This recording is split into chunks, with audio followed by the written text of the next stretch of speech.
You're listening to the Archaeology Podcast Network. Hello and welcome to the Archaeotech Podcast, episode 91. I'm your host, Chris Webster, with my co-host, Paul Zimmerman. Today we talk about the disappearing archaeological data problem. Oh, and we give away a small drone. Let's get to it. All right, welcome to the show, everybody. Welcome, Paul. How you doing? I'm doing pretty good. How are you today, Chris? Not too bad, not too bad. So I started today without really thinking about this podcast for some reason. Two of us, sadly. I know, right? And then I just happened to see a friend of mine post on her page on Facebook, her company page. And it's a company page, so I'll mention it. It's Heretic Consulting. She's doing some really good things over there, trying to run her own thing. And anyway, she posted this article and was wanting her professional archaeology friends' opinions on it. Well, I certainly had some opinions. But before I get to that, the article is titled, America's Archaeology Data Keeps Disappearing. I would say that she wrote archaeological data, but whatever. America's archaeology data keeps disappearing, even though the law says the government is supposed to preserve it. And this is by Keith Kintigh. I think that's how you pronounce his name. It's Kintigh. Mm-hmm. And it says, The Conversation, October 21st, 2018. We're currently recording this on October 23rd, 2018. So from what I can tell, just from reading about this person, he's a PhD. He works at the Institute for Human Evolution, I believe it's called, or something like that, down at Arizona State. And he was a former president of the Society for American Archaeology. So, he's got some credibility here. He's been around a while. My field isn't the New World, but I remember reading some articles of his back when I was a grad student. So it's a name I'm familiar with, even though I can't tell you specifically, aside from what I just read, what he was working on back when I would have read him. Right.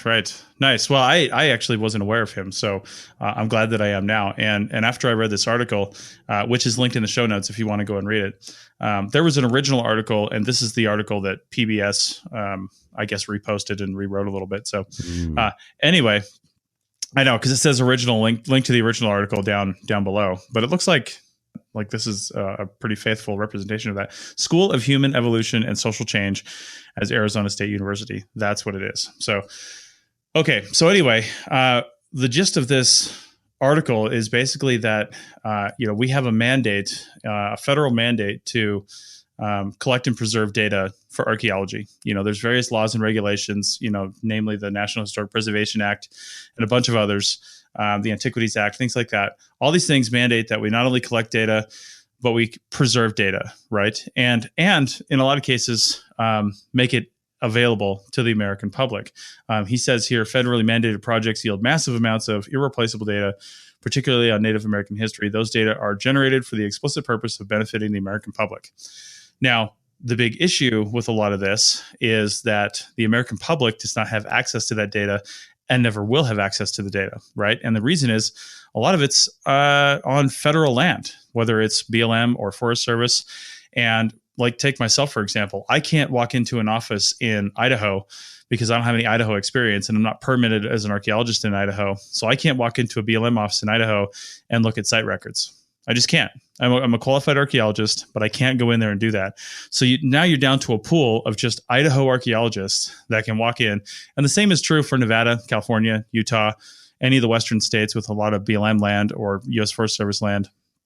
You can't just walk in and see these data, let alone the public.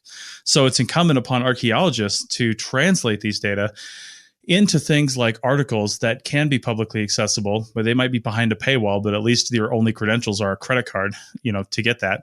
But, at least these articles are accessible. But, then you come with the problem of there's no money to do this. There's no money to sit and write all these extra articles on top of the project you just had to do because you're on to the next project. And that's the situation that we're in. So, Those I think are the big takeaways from this. Paul, what are your thoughts on this initially? Yeah, well, it's I don't know how to classify this article. It's not a screed. It's kind of a little lamentation, and everything rings very true from what I see. I did he throws some numbers in, and I'll just go quote a few of them. He says contract archaeology in the U.S. is about a $1 billion a year business. So there's a nice round number to fix on it. He says that there are about 30,000 legally mandated archaeological investigations conducted each year in the U.S. And And he gives a couple other little figures that we'll get to when we get to. But I just I thought that was nice to actually give a sense of the scope of what we're dealing with. And the general problem is nothing new. I mean, it's not just digital data that aren't preserved properly archaeologically. I mean, one of my professors sadly passed away a number of years now, but he failed to ever fully publish some landmark work that he did in Iraq as a grad student. And he always intended to publish it properly, but it was such a monumental task that it never got fully dealt with. And how many times have we his heard successors have dealt with it over the intervening decades, because this is work that was done in the 1950s. So we're talking half a century out now, and that precedes any kind of digital data collection. But the question then becomes, since with various digital data collection capabilities, do we actually increase the amount of data that we're failing to preserve properly? Yeah, that's maybe taking this off on a strange tangent, but it was interesting to see somebody in the know really explicitly and forthrightly address the problem in a public sphere like PBS, not just to people reading, not just to SAA members. I think the example of data from, pre-digital data collection or even transcription methods is a really good example of where we could be going now, because back in the day, before there were really a lot of regulations governing all this stuff, you had these people, whether they were university professors or interested people or whatever, there was way less regulations. So the types of person, the qualifications a person had to out and actually dig up an archaeological site or do some sort of survey were a lot more loose, back 60s, pre-60s and things like that. Mm-hmm. So the amount of data that you always hear about, somebody making this book, writing this book or doing some monograph when they're in their 80s, finally culminating in this lifelong, data that they've collected. It just makes you wonder how many people didn't make it to that point. How many people collected mountains of data that died with them, whether their family did something with it. Hopefully they donated it to somebody, probably sitting in boxes somewhere, but that book never got written. Their colleagues never finished their data because they've got their own data that they're working on. So, I'm chuckling at you saying somebody writing this monograph in their 80s. And I'm chuckling at it because that's a stereotype in our field, at least in the academic part of it. It's something that we all know somebody that fits that. We may know them personally. They may have been a teacher of ours, or it might be, someone we know a couple people removed. But it's a stereotype, and it's a stereotype, sadly, because it rings true. Yeah, absolutely. And I think it rings true in CRM archaeology too. You never get a chance to really sit down with a data set, whether it's a particular site or an area or whatever you're interested in. You never really get to sit down with that until you're either at the principal investigator level where there's a number of them, maybe you're really at the top and you've got some extra time or something like that. Or more realistically, you're retired and you've just got permission from the client, to use these data. And hopefully you still have a relationship with the company that collected it. Or maybe all the data is in a repository like a state museum or the BLM or something like that, and you still have access to it. That's when these things get written. But how many people don't get a chance to do that? How many people don't get a chance to go back and do that? So I think, not getting off track too much, if the data were already digital and collected digitally and part of like bigger systems, GIS and stuff like that, if it were collected that way, in looking at now, if it were collected that way and then put into these systems easily, I think we'd be less stressed out about whether or not something's going to get done with it later on, because something probably will get done with it later on, even if it's a synthesis of a bunch of smaller data sets into a larger data set. That will be easier to do than going through stacks and stacks and stacks of notebooks and papers, trying to scan everything in, digitize it, figure out what's important, get it into data tables, and then see what you actually have, because boxes and boxes of paper don't do anything for you until you make them data. Until then, they're just paper. Yeah, well, that might be part of what colors how we look at our archaeological data, is that for so much of the field's history, all our data actually were collected on forms, on cards, in dig notebooks and the like. Sure. And the only way that could be synthesized in any meaningful way was to turn it into that monograph. Mm-hmm. You could turn it into tables that get dumped, but still somebody has to do a transcription. And I think that we might, as a field, though I'm sure the tide is changing with this, is that we might still be in that mindset that the only really sensible way to publicize or present your data, in whatever form, raw data or analysis, is to really turn it into a polished, finished product, prose. And there are other ways to get now, especially with digital data collection. There are other ways that we have, other opportunities that we have for how we can combine and publicize or retain, synthesize, all the above, our data sets. Mm-hmm. But I'm looking forward to talking to Dr. Kintai next week or next episode, because he's got a couple of things in here that are at the same time cool, but also contradictory to me a little bit. And at one point show his forward thinking, but it also show his sort of backwards thinking on some of this stuff a little bit. Like he's got a paragraph here, and I'm just going to read the last couple sentences in it, talking about data that's been documented. Data may be stored on media that degrade, like punch cards, floppy disks, or magnetic tape. Hard disks on office computers or servers may fail, and database software can become obsolete, making the data unreadable. Data may become victim to institutional housekeeping. That part is true if files not used within a certain period of time are automatically deleted. So it sounds like this paragraph could have been written in any decade between now and like 1970. Yeah, I think so. This was fascinating paragraph to me too, because specifically talking about the physical media, I didn't focus in on the exact physical media that you mentioned. The punch cards stuck out a little bit. Now that you reread it, it sticks out a lot. But that's something we've had. I mean, we had an episode not too long ago talking about data backup and storage. This is a problem. This is a problem that I guess everybody in the field at this point recognizes, that we have to do something about how we store them. I think that when we talk about the last few decades of this, data formats, file formats in particular, they loom larger than they do now. In the sense of, if you want to open your old WordPerfect document, good luck with that. Your Mac Write document, sorry. And nowadays, we have maybe more document formats, but there are a few dominant ones that we can open and read in a lot of different places. But that's just documents.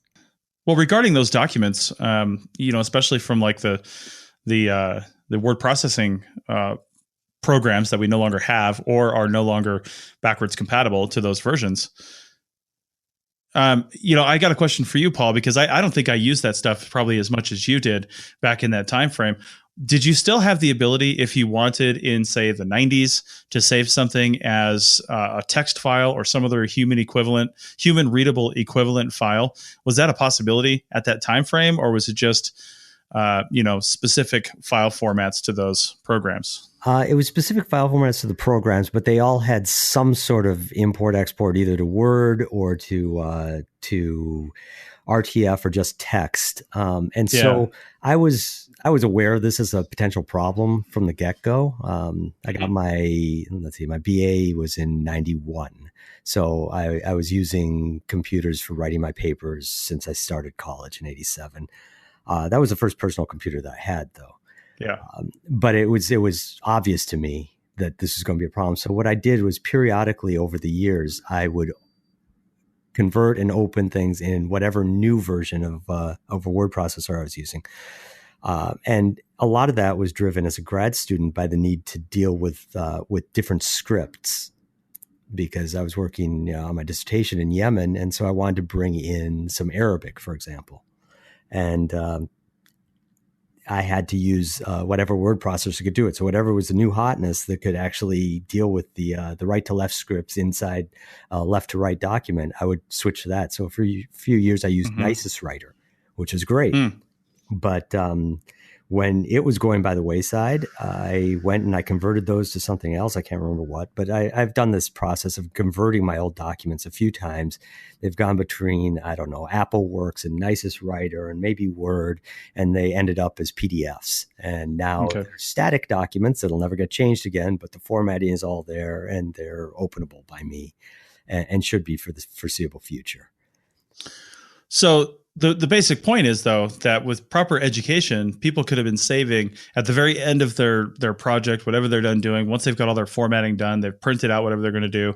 They've saved it in however they're going to save it. They could have archived it in a human readable format that would have been not looking at the medium they saved it on, but looking at the file formats themselves, which is, I think, really a bigger problem. It's been possible for at least the last 30 years.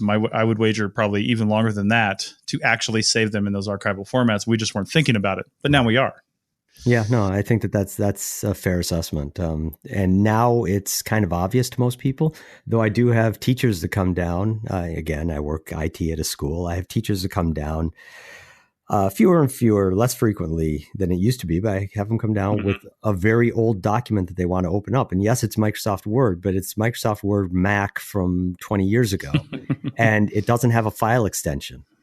Oh, yeah. So we have to give it a file extension before Microsoft Word Mac on the Mac nowadays will even try to open it. And then it does, and it still throws up a warning saying that it's too old of a version and that you can't open it. So then we'll run it through something else like LibreOffice before we can save it back out and open it up as well. So, anyhow, this is me rambling on about this, but this is a perennial problem, but it's become less and less, I think, because more and more people understand that it's a potential problem, and also the ways to get yourself in a real bind by using some very oddball word process, specialty word processor like, say, Nisus Writer. That's decreased, and people are using a fewer number of more standard products now. Well, I think luckily for archaeology in general, we're getting to the point where education about this is still an important issue.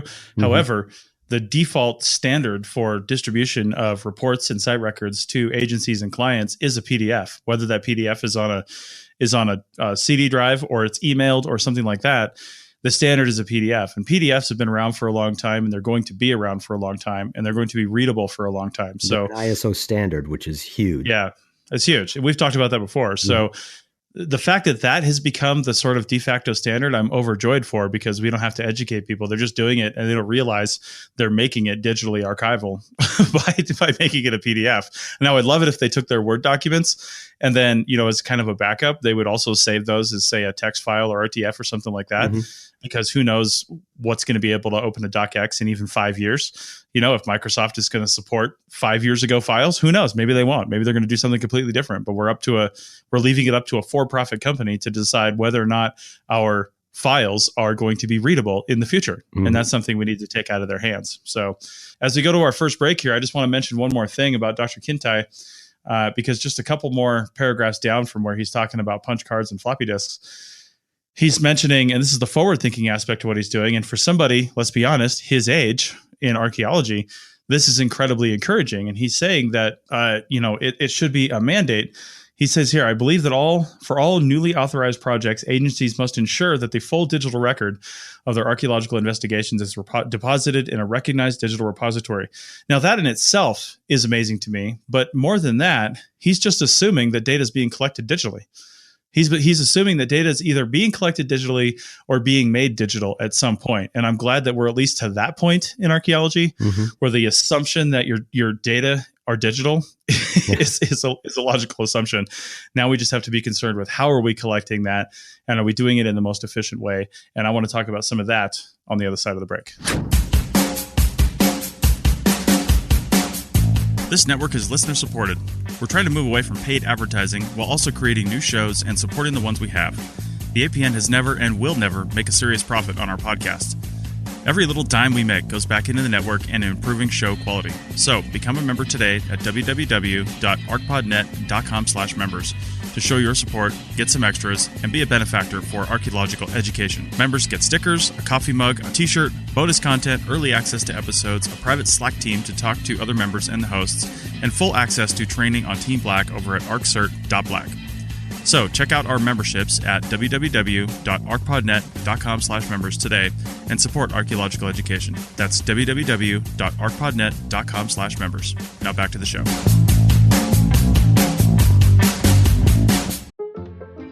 Well, we got a minute. I'm going to buy that truck I've been wanting. Wait, don't you need like weeks to shop for a car? I don't. Carvana makes it super convenient to find exactly what I want. Hold up. You're buying a car on your phone? Isn't that more of a laptop thing? You can shop wherever you want. I like to do my research, read reviews, compare models. Plus, Carvana has thousands of options. How'd you decide on that truck? Because I like it.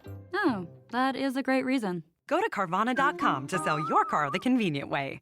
All right, welcome back to episode 91 of the Archaeotech podcast. And we are talking about disappearing archaeological data as reported by Dr. Keith Kintai in The Conversation, an article on pbs.org. So, all right. And that article is linked in the show notes if you haven't taken a look at that yet or while you're listening to this podcast. So I think when we left off there, I was alluding to the fact that we need to be really concerned with how we're collecting data, because I think I think a lot of the problems related to archiving data and paying for that archival maintenance, like Dr. Kintai mentioned in his thing here, digital housekeeping methods. We need to make sure that we're not only saving our files, like we mentioned, in an archival format, but we're saving them on things that are being periodically checked and maintained, right? So, if it's a CD in a BLM office, we probably should rewrite that CD every so often. I'm not even going to throw out a number, but every so often, whatever the number is decided, we should pull that out, write it to another CD, and then check all the data, make sure it's good. Right. And I know that takes time. Beating a dead horse. There's the two parts of preserving your old files. Having it, converting it to a new file format, saving it as a file format that you'll be able to read, and saving it on media that you'll still be able to read. And those concerns get conflated all the time. But if you think of them as two separate problems, each of them is easily tackleable. Is that even a word? It is now. Easily tackled. There we go. Nice. As soon as Google starts transcripting podcasts automatically, tackleable will be officially in the lexicon. Nice. There you go. I know. We can just start making up words. Can I trademark it? There you go. Trademark. Copyright Paul Zimmerman 2018. Make sure that gets transcribed as well. Okay. So, the point of all this, like I said, is you got to look at the big picture. And let me back up just a minute here, because I took this article that was on Heretic Consulting's webpage, Facebook page, and I put it over in the Archaeophieltex group on Facebook. And now that's a closed group, so I'm not going to mention any names. But if you're a member of that group, you can go see this conversation. If you're not a member of this group, then you go over there, and I'm one of the admins, and we've got a few questions to make sure you're an archaeologist, because it is called Archaeophieltex, and we do get people trying to go in the group that they're not archaeologists. You don't have to just be a field tech, but you have to at least be an archaeologist. So I don't know, maybe they're lying to the questions. I don't know. Anyway, so I posted this over there, and I had the sort of qualifications on there and these statements on there that I said, why do people such as myself have to just beat this over people's heads that recording this way is better overall for not only archaeology, but for your company? And I say here, it's not the tech. Everybody has a smartphone and or tablet these days. They're coming way down in price. It's not battery life, although some people still say it is. Batteries are lasting longer and longer, and the cheap little 2,000 or 3,000 milliamp batteries are plenty to get you through the day, because your battery's probably not going to die. If it is going to die, probably not going to die till at least noon, or a little later on in the day, depending on when your day started. So you don't need a battery that gets you through the day. You need to get battery that gets you through the end of the day. And that's what people forget to realize. I've got a 30,000 milliamp battery that weighs a ton. I don't need to bring that in the field. I'm going to bring the little 2,000 milliamp lipstick battery, because that's the one that's going to get me over that hump at the end of the day. Not the big one. So, and it's not I say, is it the long-term data security and usability? And I say that's understandable because of, as we said, the issues from the 70s and 80s that are still plaguing us today with people's attitudes toward this. So I was asking questions, and one of the first negative comments was this person saying, I use paper forms in the field as they have a tendency to not get gummed up by dirt, which I will disagree with, scratched, lose power, accidentally get broken. I'm going to disagree with that, because I've seen paper get ripped and destroyed and all kinds of stuff. It's not going to overheat, et cetera. Then archives those to digital records when back in the office. And that, I'm not going to go even into the rest of the things this person said, because that right there is the phrase that people don't realize how significant the cost is to that phrase. And the cost isn't just in money. Okay. It's obviously money and time. But when you look at the bigger picture on what that money could be used for, if a company just wants to pump out data and to keep doing more and more projects, well, the simple fact is they'll be able to do more projects if they didn't have to transcribe all their data. If it was transcribed in the field, they just had to go over it real quickly for error correction, as you would, just do a quick QA on it and then move on, rather than straight transcription. When you're transcribing site records, you generally bill you put in a proposal. Listen, we estimate based on research that we're going to find 50 sites, and based on that, our billable rate is $65 an hour. And, we're going to put into the proposal to make sure we're getting paid for this enough 2 to 3 hours per site record for transcription. And, with the proper digital recording methods, you can knock that down to 30 minutes, even for a big site, because you really just have to read through it, make sure there's no spelling errors and grammar errors and things like that, and then move on. Of course, somebody may have really screwed up a recording, so you'll have to fix that. But that doesn't have anything to do with paper or digital. That's, you can do that no matter what method you're using. Same example here, or example of the same thing. My dissertation research, I started out shooting my photographs on film, and by the end of it, I was able to use digital cameras primarily. Mm-hmm. And it took me, between the photography and the scanning those film images, that takes more than twice as long as just taking the digital image and starting from there. So starting digitally, born digital, really, really speeds up that whole process on the photography end, as it does on on various kinds of text-based data collection. Yeah. So that's a great point. And to go back to this guy's some of his arguments, he's saying it's way too expensive. It's cost prohibitive for CRM firms to do this. Although he's saying right here in the same breath that he's going to transcribe all his field data, and just simply isn't doing the math. And I try to tell these people, I've done the math. I've done the field work. I've done the math. I've used different types of equipment. I've ran this on 30,000 acre projects, with a crew of 8 people, all going digital. I have done all this stuff, and I've done the math, and I've worked it out. And on that one project I did that was 30,000 acres, we had 8 people in the field. We all had iPad minis, and when you throw on an OtterBox case on there, you're looking at about $4,000. We'll even say $5,000 in equipment costs, right? If you were to buy all that stuff brand new and you didn't have any of it, which I didn't. So, for this project, I had to go buy. I went and actually bought 10 iPads because I wanted some spares just in case. Right. So we had 10 iPads, all in OtterBox cases. I bought 10,000 milliamp batteries, one for each person in the crew to have in their backpack.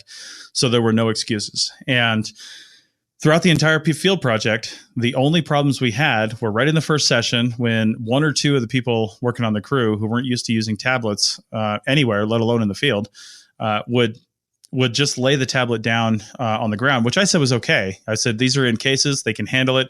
Throw it down on the ground if you want. I don't care. But they throw it on the ground, glass up, screen up, which I told them not to do. And even when it's 70 degrees out, let alone the high desert, you're going to overtempt the device doing that.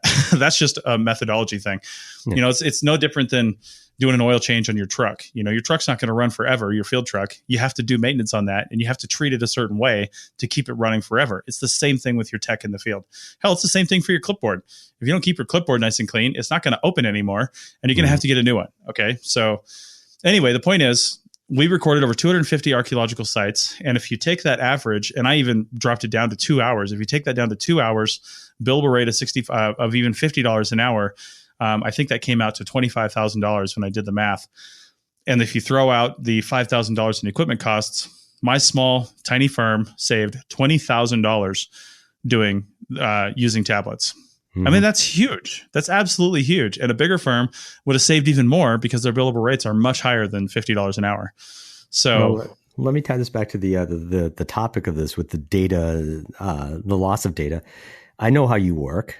You've described it on the podcast before. What would you do with the data on those iPads? You'd copy it to the other iPads. You'd copy it to a central laptop or something, right?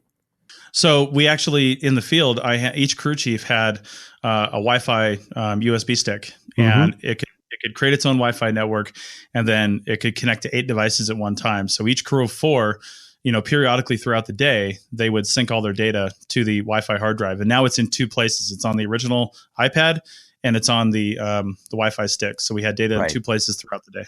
So at any given point in the day, you only ever had maybe a couple of hours of data that was unique on one device, right? Yes. Yes. Okay. Now compare that to paper when we talk about data security. How long do you think those forms are going in one place, the form that you wrote them on, that can easily get burnt, blown away, eaten by a goat, flooded and smudged and everything? I've seen paperwork get tossed around in a dust devil, and only a little bit of it was recovered. Right. I've seen paperwork lost down a mine shaft when it was all attached to a clipboard that slid over the edge and went right down the mine shaft. I've seen paperwork. I've seen clipboards open up in the back seat of a truck when all the windows were open and we're flying down the interstate, and all the paper goes flying away. Here's a story my parents told me from my entire life. When I was really little, my mom's Argentine. We went down to Argentina when I was a baby. We went on some side trip, and they were on a bus that was in a ravine, and a flood came through, and they got flooded. The bus got surrounded by the floodwaters. Nobody was hurt, but there was a young woman on the bus in tears because her dissertation research was in her bag in the luggage hold in the bus. Yeah. So I've heard that story my entire life. So even if you're very diligent and you're working on paper, and you're taking that paper and immediately transcribing it at the end of the day, you're still talking about maybe 8 hours that data lives only in one place, those forms. Yep. And so if you're doing it right, like it sounds like you were doing, the data only live in one unique location if you're doing it digitally for a short period of time. So that's one aspect of data security that I think digital has hands down over paper. Yeah. And the funny thing is we're used to doing that with our GPS devices. So whether using something fancy like a Trimble or even just a Garmin device, most people, because really, quite frankly, they don't trust the GPSs, farther than they can throw them, and we can throw them quite a ways. So, but they don't trust them enough. And every day, almost without fail, those devices are uploaded to a computer, and then you go out the next day. And we start a new file every day, or multiple files in a day. And, so you can have that separation. So if something does go wrong, that file gets corrupted, you've lost a day's worth of data. So we're used to doing that. The fact that we're not thinking that way with our text data and our photographs is just mind-boggling to me. The disconnect with those two devices and the types of data that are collecting, it's identical. It's the same thing. The practices that we're doing with our GPS, we should be doing with our tablets and our smartphones. And that's just a fact. Now, if you have some other type of app, I have to mention WildNote, not just because I'm working for them, but that will allow you to save offsite without any additional devices, assuming you get back into cell service, which is typically when people will upload offsite anyway. You can't do that with your Trimble. You can't. I mean, you could if you had the plan, but nobody has the cell plan on their Trimble. So, and it's a lot of data. It's actually really heavy data on the Trimble. Whereas on the tablet in something like WildNote, it's mostly text and photographs, which isn't really that big. So when you're looking at that compared to GIS data. So anyway, you can upload that while you're on your way home in the field truck if you happen to have cell service, or just wait until you get back to the hotel room and you're done. So you've got it offsite on the servers. Tablets can be, left at the gas station and on the back of the truck when that inevitably happens, because that's happened to Trimbles before. That happens to people's phones. It happens to clipboards. So all those things that can happen to a clipboard, I think, are just off the table, because as far as part of the conversation goes, simply because those are really training and management issues. They're not technology issues. So if somebody's going to leave a clipboard in the desert, which they've done many, many times, many hundreds of thousands of times, they're also going to leave a tablet in the desert, but that's not reason not to use a tablet. Right. It just doesn't make any sense. So, and in fact, if you're using my method, when I was on that big project, that last one I did, it wouldn't have mattered if you left the tablet in the desert, because probably when you started walking away from the site, we uploaded the data to the stick that's sitting in my vest pocket, or in the crew chief's vest pocket. So you may have left your tablet in the desert, but I still have your data. So, if we did everything right. Right. And again, that comes down to management. You have to just be on this stuff and do it right and be thinking about it. It has nothing to do with data, digital versus paper. We're talking about data collection and preserving data at the collection side of the project. The article, Kingtai's article, goes into a lot or is actually almost entirely not about that part of it, but about the Right. the later parts. What do you do with the data that have been collected? What do you do with the data that have been processed? What do you do with the analyses? He does mention TDAR and ADS, the Archaeological Data Service.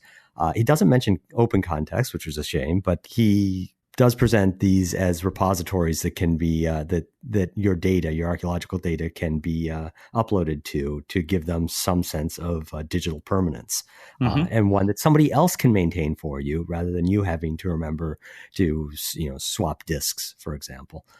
And again, I said he deals with numbers. He said that that uploading data, digital data, costs in the range of 1% to 3% of a project's overall cost. So again, that was some nice numbers. I don't know exactly how he came to those. I'm going to assume that it's from years of experience.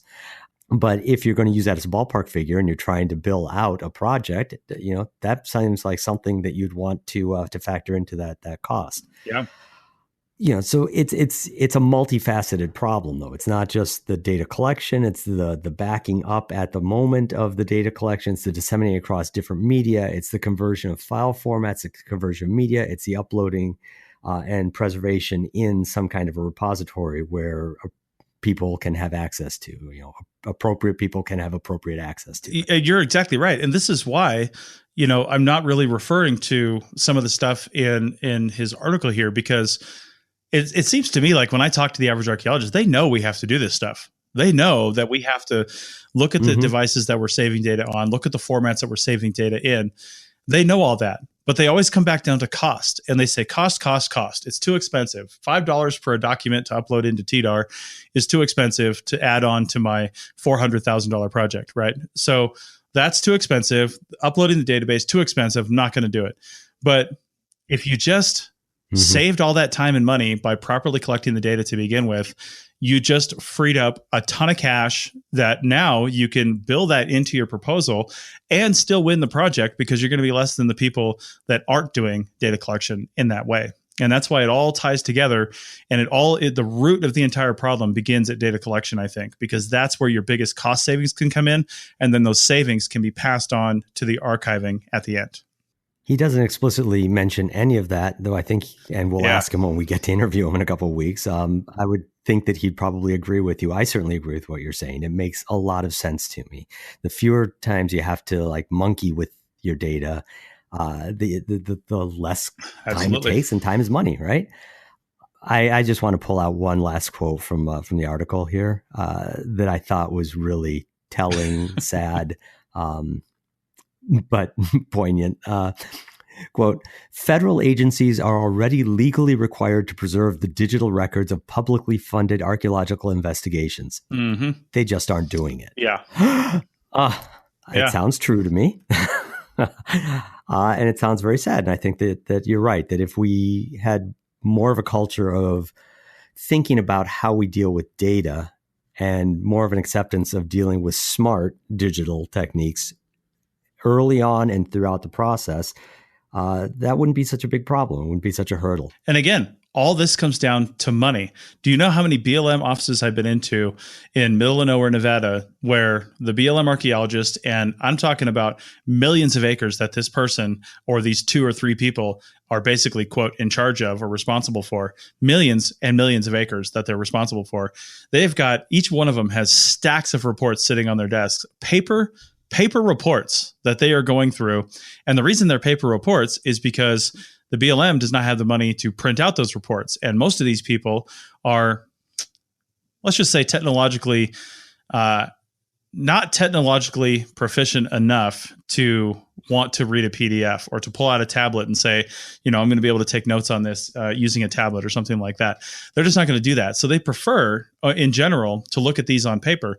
And since the BLM does not have the money to print out all these reports and bind them and keep them together, because you could have, hundreds and hundreds of pages for these reports, they require you to mail them several copies, usually at least a bound copy, sometimes 1 or 2 bound copies, and an unbound copy. And the unbound copy is so they can, flip through it and read it and mark it up and do different things to it. And then also a CD with the digital information on it that they're just simply not going to look at. And that is again, money. You've got all these people with no time, because they're spending all their time reading through these reports. And of course, they're not going to be concerned with, preserving the digital records properly and going through and checking all these things. They can barely keep up with the present, let alone the past. And that's just a huge problem. And I think if we changed everything about how data were collected and disseminated, then the knock-on effects of that will be felt as ripples throughout the system in a positive way.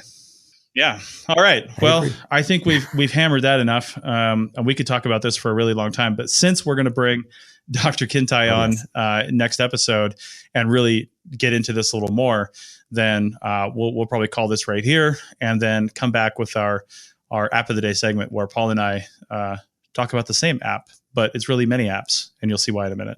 Back in a second. The Archaeology Podcast Network has partnered with TeePublic to bring you some awesome gear that looks good, promotes archaeology, and puts a few pennies in our pockets so you can get free podcasts. Check out our designs at arcpodnet.com/shop. That's arcpodnet.com/shop. Hi, welcome back to the Archaeotech Podcast. This is episode 91, and we've reached the App of the Day segment. We were discussing a little bit before the recording, and Chris, you said, I don't really have an App of the Day this time. I said, I kind of sort of do. Or something I want to talk about. And it's on the new iOS 12. We have a new app, and it surprises me that Apple didn't tout this one higher than they did. It's called Shortcuts. And it's interesting in that, a few episodes back, I can't remember if it was an app of the day or if you'd mentioned it in some other context of organizing workflows, you were talking about Automator, which is a Mac app for scripting certain activities. And this is basically Automator for iOS. And I haven't used it a lot. I understand that you've used it a lot more than I have at this point. But it's one of those things that you see and you go, oh, that could be very potentially useful. So do you want to discuss how you've been using it so far? Yeah, absolutely. Most of this stuff is for interaction with my wife, because there's a few things like I'm gone a lot, when I'm off in the evening to my Civil Air Patrol thing, or I'm off doing something else, we coordinate what we're doing. And oftentimes when I come home in the evening or something like that, maybe she'll have made dinner because she got home first. And, I want to let her know how long it's going to be before I get home, something like that. Or as is often happens, when I come home on my Thursday nights from the Civil Air Patrol, I'm usually coming home at about 8:30, 9 o'clock. And we might, often we'll have like a little wine and cheese snack or something like that. And it's so often that I like my two most used emojis on texting were like the wine icon and the cheese icon. And I would just send those to her. So now all I have to do is, because I have the Watch OS 5 uploaded to my watch, and I'm not sure how far backwards compatible Apple Watch OS 5 is, but I did put it on my Series 3, and now I have my Series 4, so this would work on both of those. But I don't have to say the hey, I'm not going to say it too loudly, hey, ... Siri command. I don't want to invoke anybody's devices like I did mine when Paul and I were talking before the recording. But I don't have to say that anymore. I can just raise my arm up and the watch turns on and I start speaking. And if I start speaking quickly enough as the screen came on, it just listens to me. So you can create these shortcuts for to do a series of actions, whether it's open an application or get a piece of data and send that piece of data to somebody else, via text message or something like that. And two of the ones I use the most are the home ETA one. So I think what is the command I use here? I think it's just okay. Yeah. So I just say I open the thing and I say home ETA. That's all I say. That is actually the command. And so it pulls my current location, finds the directions between where I'm at and when I get home, calculates that amount of time using traffic as well, and the Apple Maps app. And then sends my wife a text message that says, in the text that I said, it says, I'll be home in, and it says this many minutes. It doesn't say I'll be home at a certain time, which I think is kind of cool. It says, I'll be home in 15 minutes or something like that. And it's usually pretty close. And so the other one I have that's related to the emojis I was talking about is I don't say the hey command. I just say wine, go. Because that's what we used to say to each other with text. And it automatically sends my wife a text message with the wine emoji and a cheese emoji. That's it. No, that's great. I text my family most days when I'm leaving work saying, heading home now. And it's always the same text. So I hadn't thought to make a shortcut of this. I forgot to mention how this app looks, how I use it. So it's this kind of funny S looking icon. on the desktop there on the launch board. And you launch it, and there's a library and a gallery. And the library allows for you to create a shortcut where basically you link a bunch of discrete commands to apps on your phone. The gallery contains a whole bunch of different pre-built ones that you can download to your phone and use as is or modify further if you want. And there are all sorts of different ones. Oh, guitar chord finder. I'm going to have to try that one. Get shortcut. Okay, so you can just download them that quickly to your device. And again, you string together discrete commands. So I have one that I put together, the only one that I've been using so far, though I definitely see I'll be using this more, log weight. Every morning I step on the scale and I just, kind of put in my weight. I've been doing that on the health app. But to get to the screen in the health app, I swipe over, I tap on the thing, I tap on the icon, I make sure that I get to the weight data, I go and I add another one. So it's a number of steps there, discrete steps. To get there. Now with the shortcut app, I made a log my weight shortcut, and I run it, and it just pops up a little thing where I can put in how many pounds I weighed that morning, hit done, and it just ends up in the health data. And so, I haven't even been using it for Siri integration like you have, but it's really quick to do so. I could turn Siri integration on this and say, "Hey Siri, log my weight," and then it would pop up the same thing. But while I'm doing this, everybody in the house is still asleep. Yeah. And well, the cool thing is too, that's another, I'm glad you brought that up, because the ways that you invoke this are really, I guess, 3 different ways. Is you can use the Siri command if you attach a Siri command to it, and you can make it any Siri command that you want. You can say, blah, blah, blah donuts, and it will, do all the things you want it to do. It will, say, I want to eat a donut, and it opens up your scale app and lets you record your weight. I mean, you can make the phrase anything you want. And then the other way is, of course, to just go into the app itself and then click on it, and that will start it running, basically, and it'll do whatever it needs to do. But then the other way is you can save it to your home screen as like its own application, basically, is what it looks like. It's essentially a shortcut for doing whatever you want to do that'll be named however you want to name it. So you could have an entire folder on your home screen of shortcuts that you have that'll save you the couple steps of going into the shortcuts app. So it's really nice if you get into it, and it's incredibly powerful too. There are so many things that this can do. It's actually kind of amazing how many things it can do when you start really looking at the scripts. And if you're familiar with conditional formatting and things like that on like Excel and other things, it's a very similar thing. It's basically if-then statements. It's like you do this and then this and then this and then this, and it can do text to speech, and it can do, all kinds of different things. And it's just, I don't know, it's incredibly powerful. And I've been using it to just play around with, but I think you could really, once other applications start integrating with this and allowing Siri to access their data, you could say something like, take a GPS point, and it just opens up your GPS app, drops a point, and then keeps on moving. You don't have to do anything. You don't have to open it up, do it, whatever. It's just going to do it automatically, something like that. That'd be fun to make a whole set of archaeological right? Toolkit, right?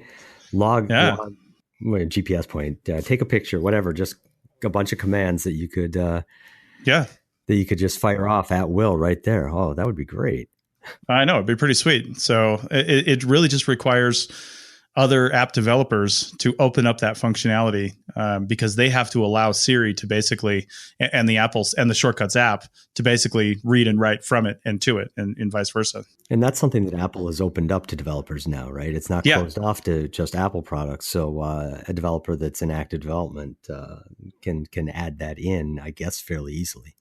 Absolutely. And it's not the app. Actually, some developers were no stranger to this early on, because just like Siri, Apple didn't invent this. They just changed it a little bit. So Shortcuts was bought. It was a company that was purchased by Apple and then licensed by Apple to be able to use exclusively with the platform, and now is a download with iOS 12.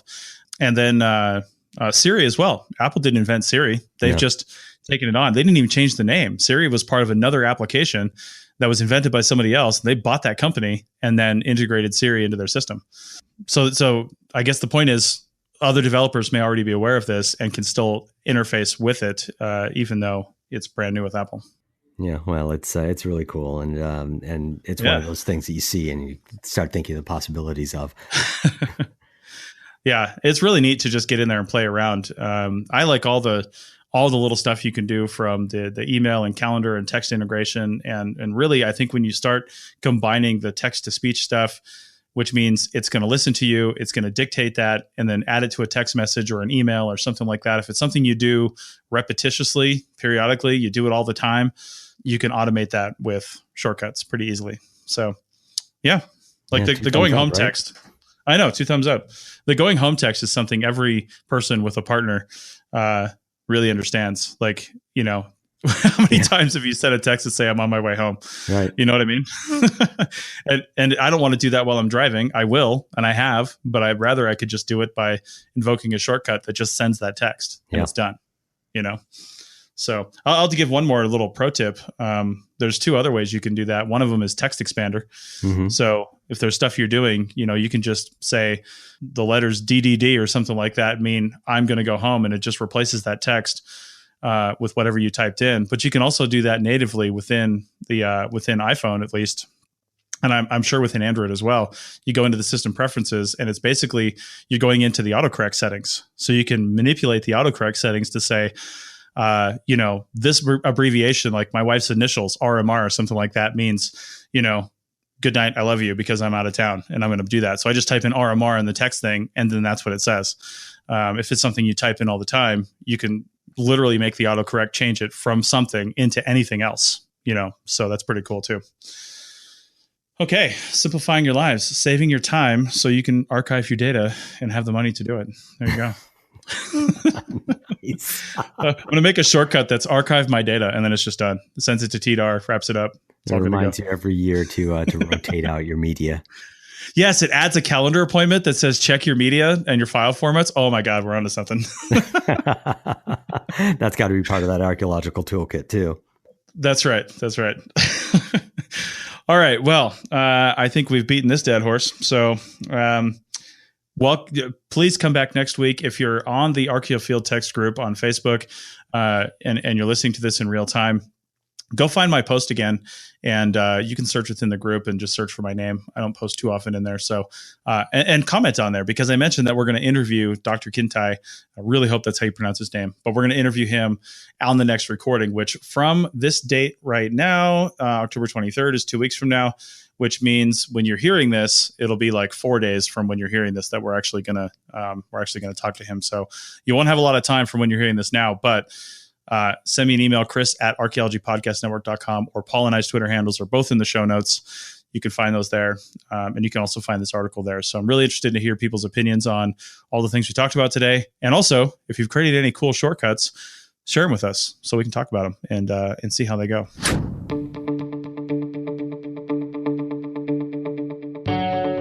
Hey, podcast fans and digital archaeologists. Have you heard about WildNote? It's a data collection app that works online or offline on your smartphone or tablet, iOS or Android. It allows you to collect field data easily, manage data efficiently, and generate data reports and site records effortlessly.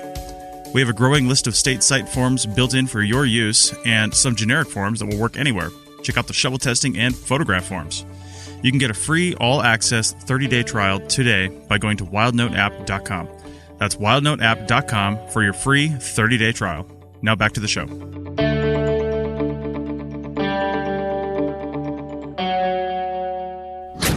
All right, before we go, we're going to announce the first ever Archaeotech contest. Actually, this isn't the first contest. A few years ago, I gave away an iPad on the Archaeotech show. Yeah, it was one of the ones left over. As we mentioned in the show, I bought like 10 of them, and 8 of them I gave away to the field crew because the project ended right before Christmas. So I'm like, here, happy holidays, have an iPad. And because what was I going to do with 8 iPads by myself doing nothing? They weren't going to last. The batteries would have been bad if they weren't used. So I was like, here you go, have these. And I gave away one of the others on this show. So we're going to do it again. But in honor of the couple drone episodes we've had, Paul had the great idea to give away a small drone. So Paul, first, why don't you tell us about the drone people are going to get? Okay, well, one of the points that you made, I asked if somebody should start with, a $50 drone to learn how to fly. And you said, screw that, go with a $20 drone. So I spent a couple days, here and there, kind of absently looking through Amazon for different inexpensive drones. And I came across one that looked like it checked all the boxes. First of all, it was cheap. It's about $15. Secondly, it has great reviews, 4 stars, currently 53 reviews. And I looked at them and they seemed genuine. It wasn't AstroTurf. It had 2 removable batteries. So that means you can charge one while the other one is in the drone itself. And after mulling it over for a little bit, I'm like, yeah, I got to do this. So I purchased myself a Medicu M1 mini drone. Oh, my. I have no idea about this company, Medicu.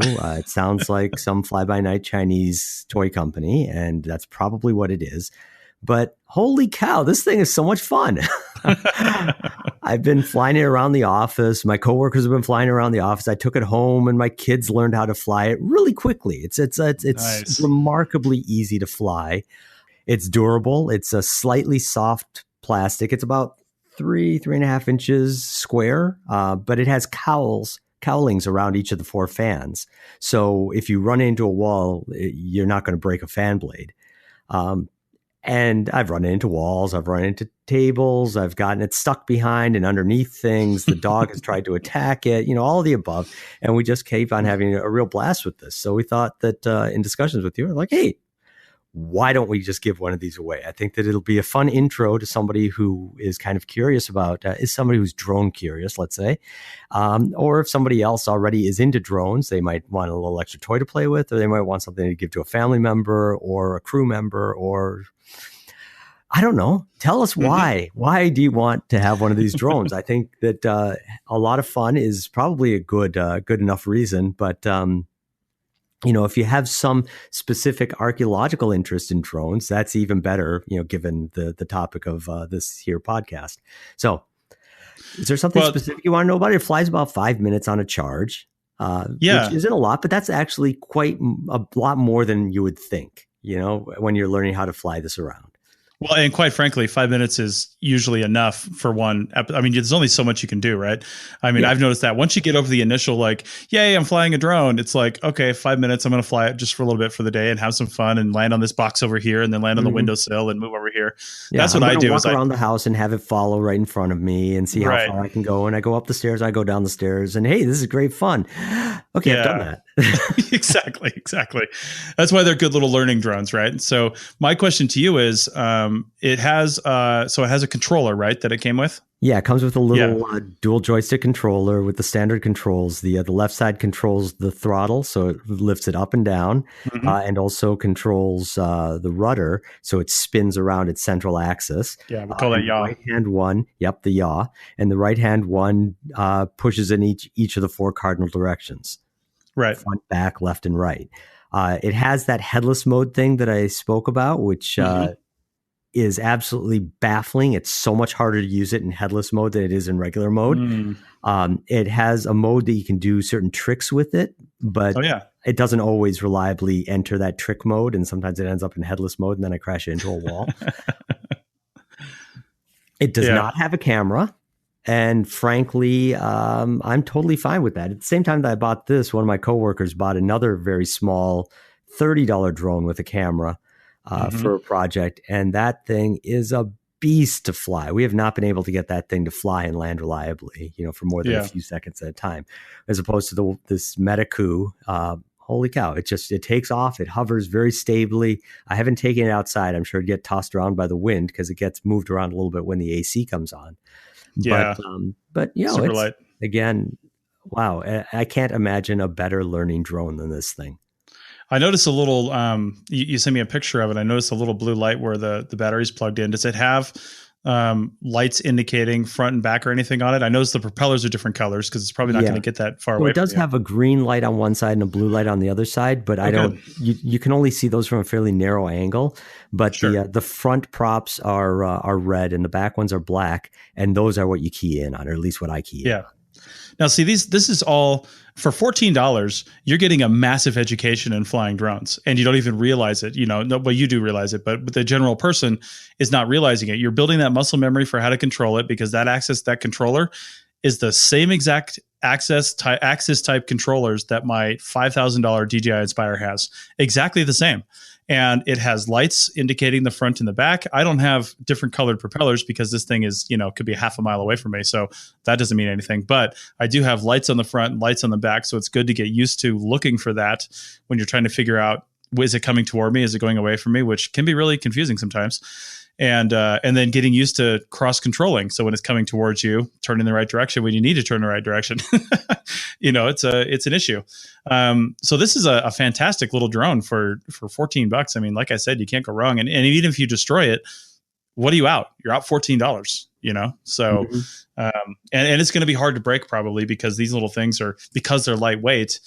I mean, you can smash them into just about anything and keep on rocking. Did it come with any extra propellers? Yeah, it comes with a full set of Nice. extra propellers. Nice. Again, these ones have cowlings around them, so you're not going to bump the propellers straight into a wall like you would with some of the other ones.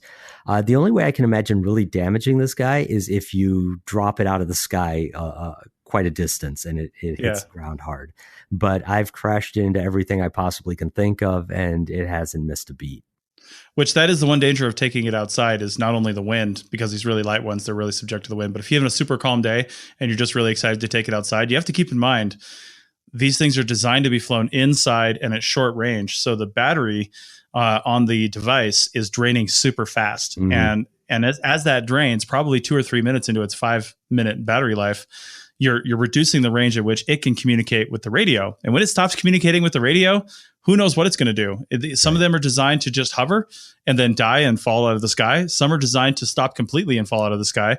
And some will just continue going in whatever direction you set them on when it lost communication with the radio, and you might never see it again. I have no idea what this one does. Some of the fancier ones will try to, when the battery gets low, they'll land themselves. Or they claim to. This one does not do that, and I can drop it out of the sky at will. It shuts off its props if you hit into a wall and it goes vertical. That's cool, which makes sense. So it doesn't keep on trying to kill itself, but that does mean that it's going to drop down 5 feet straight down the wall to hit the ground. Right. So, but I haven't damaged it yet. Well, let's give this thing away. So, we're announcing this on this episode, of course, and we're going to announce it again on the next episode as well. And then on the episode after that, so episode 93, we're going to announce the winner. So you can get any number of entries to win this thing. And I'm going to say, based on what we're doing here, you can probably get unlimited entries if you just wanted to hammer it. So one of the easy way to get an entry is to follow ArchPodNet, ARCHPODNET, on Instagram, Twitter, and Facebook. It's the same address on all of those, facebook.com/ArchPodNet. You can type in Archaeology Podcast Network and still find us there. So we'll keep a track of who's followed us, in that amount of time and add an entry for that. If you've already done that for some of those and you still want entries, then you can post. You can post an image of you holding up a sign that says, I want a drone, #Archaeotech or something like that. Post anything you want. Post a picture of your archaeology site. Post a picture of you wearing an APN t-shirt if you have one. I don't care what, but make sure you put in the comments, tag us, tag at ArchPodNet, and then put #Archaeotech, ARCHAEOTECH. You can also send me an email if you want an entry, but I don't just want an email that says I want a drone.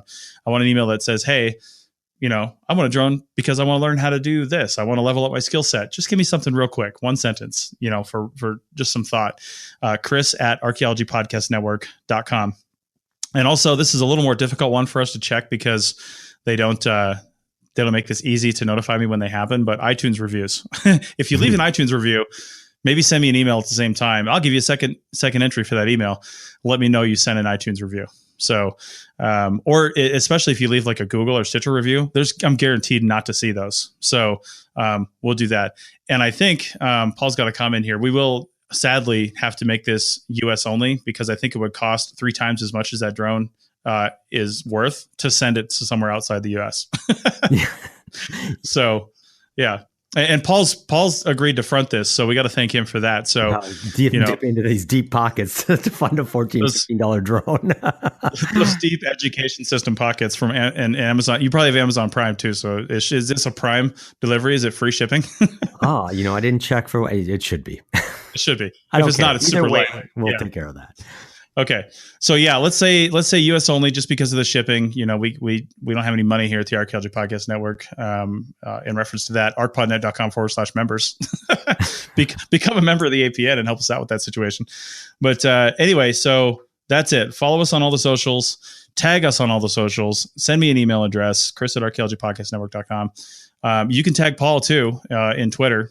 He's on Twitter. He's not on Facebook because, you know, it's Paul 2018. Come on, get with the program. But anyway, I'm on APN's on Instagram and Twitter and all that stuff. So if you find us somehow and you tag us and you do that stuff, we'll give you an entry and we'll keep track of it. And we're just gonna catalog all the entries. If some people tie with the number of entries, we'll use a random number generator online and punch in however many people there are and just have it generate a number, and then we'll give it to that person. So, okay, I think that's it. Anything else, Paul? No. Good luck to everybody out there. Yeah, absolutely. I think drones are going to be a skill set that you're going to want on your CV, and it doesn't need to be a $10,000 or $5,000 drone to put that on your CV. You put something cheap and easy on there, you're familiar with its flight characteristics, and you can literally fly anything else. And I swear by that. So this one $14 prize could increase your likelihood of getting hired in the future, and that's pretty huge. So, okay, well, thanks a lot, everybody. Thanks a lot, Paul, for your generous donation to the Archaeology Podcast Network. And well, my pleasure. We'll see you guys next time. Bye.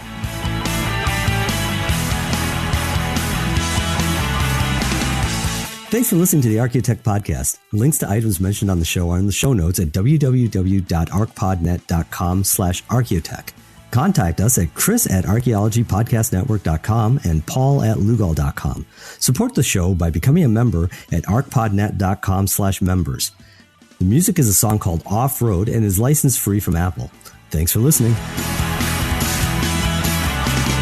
This show is produced and recorded by the Archaeology Podcast Network, Chris Webster and Tristan Boyle, in Reno, Nevada, at the Reno Collective. This has been a presentation of the Archaeology Podcast Network. Visit us on the web for show notes and other podcasts at www.archpodnet.com. Contact us at chris@archaeologypodcastnetwork.com. Thanks again for listening to this episode and for supporting the Archaeology Podcast Network. If you want these shows to keep going, consider becoming a member for just $7.99 US a month.